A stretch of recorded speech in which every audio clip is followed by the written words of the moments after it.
చంద్రబాబు నాయుడు గారి పైన గత సర్కార్ హయాంలో కొన్ని కేసులు నమోదైనవి మనందరికీ తెలుసు.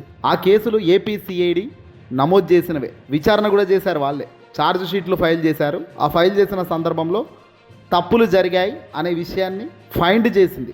సో అప్పుడు ఆ ఫైబర్ నెట్ ఎండీగా ఉన్న ఈ వ్యక్తి అప్పుడు లిక్కర్ స్కామ్కు సంబంధించి చంద్రబాబు నాయుడు గారిపై కేసులు నమోదయ్యాయి.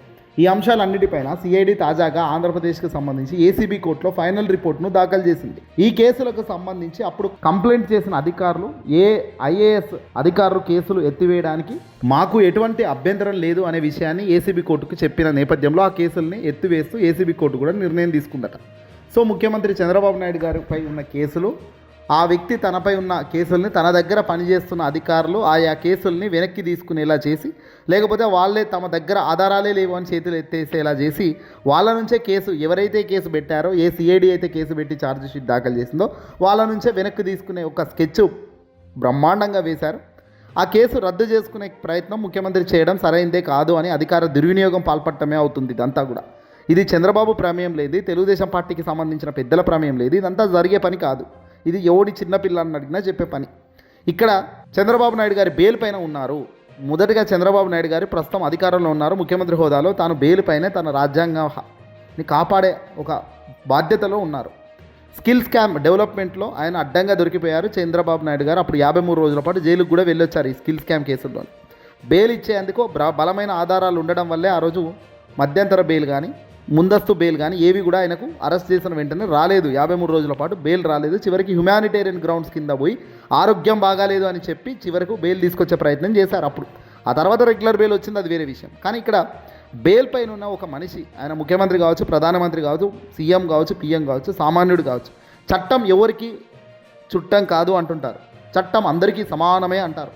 ఇప్పుడు ముఖ్యమంత్రి స్థానంలో తనకు సంబంధించిన కేసుల్ని విత్డ్రా చేయించేలాగా కేసుల్ని ఎత్తివేసే కార్యక్రమం చేయడం అనేది బెయిల్ నిబంధనలకు పూర్తిగా ఉల్లంఘించడం లాంటి వాదనలు కూడా బలంగా వినబడుతున్నాయి రాష్ట్ర వ్యాప్తంగా.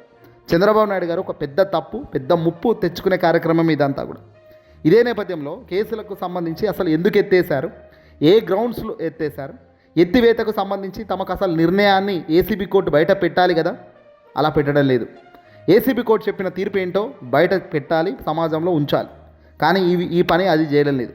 ఆంధ్రప్రదేశ్ సిఐడి ఇచ్చిన ఫైనల్ రిపోర్ట్ ఏంటో బయట పెట్టాలి. కానీ ఇప్పటిదాకా ఆ రిపోర్ట్ ఏంటో ఎవరికి చూపించడం లేదు. ఎలాంటి రిపోర్ట్ ఇవ్వకుండా, ఎలాంటి ఫేవరబుల్ కండిషన్స్ ఏమీ బయటకు చెప్పకుండా ఇలా తెర వెనుక జరిగే కార్యక్రమాన్ని ఏమనాలో బహుశా సామాన్యులుగా మీరే ఆలోచించాలి.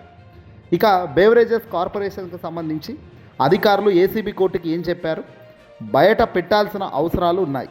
ఇది ప్రజల నుంచి, వైఎస్ఆర్సీపీ పార్టీ అభిమానుల నుంచి, అలాగే ప్రత్యర్థి పార్టీ నుంచి బలంగా వినబడుతుంది. ఏసీబీ కోర్టు ఆ వివరాలను ఎందుకు దాచుతుంది?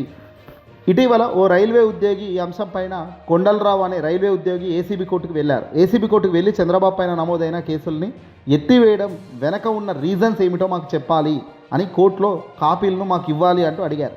కానీ ఆ తీర్పు కాపీలను ఇవ్వడానికి ఏసీబీ కోర్టు అగ్రీ చేయలేదు, నిరాకరించింది. ఏసీబీ కోర్టు నిరాకరించిన నేపథ్యంలో ఆయన ఆంధ్రప్రదేశ్ హైకోర్టును ఏకంగా ఆశ్రయించారు.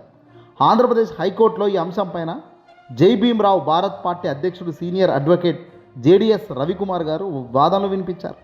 ఏసీబీ కోర్టు వివరాలు ఇవ్వనంటుంది, వివరాలు ఇవ్వాల్సిన అవసరం ఉంది అనే అంశం పైన ఆయన హైకోర్టులో చాలా బలమైన వాదనలు వినిపించారు.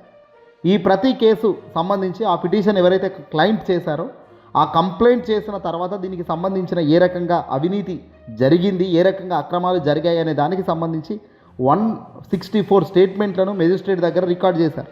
164 స్టేట్మెంట్లు రికార్డ్ అయిన కేసులకు సంబంధించిన అంశాల్లో ఈ రకమైన కేసులు ఎత్తివేత కార్యక్రమం ఎంతవరకు సరైంది అనేది ఇక్కడ చట్టం ఆలోచించాల్సిన విషయం ఉంది.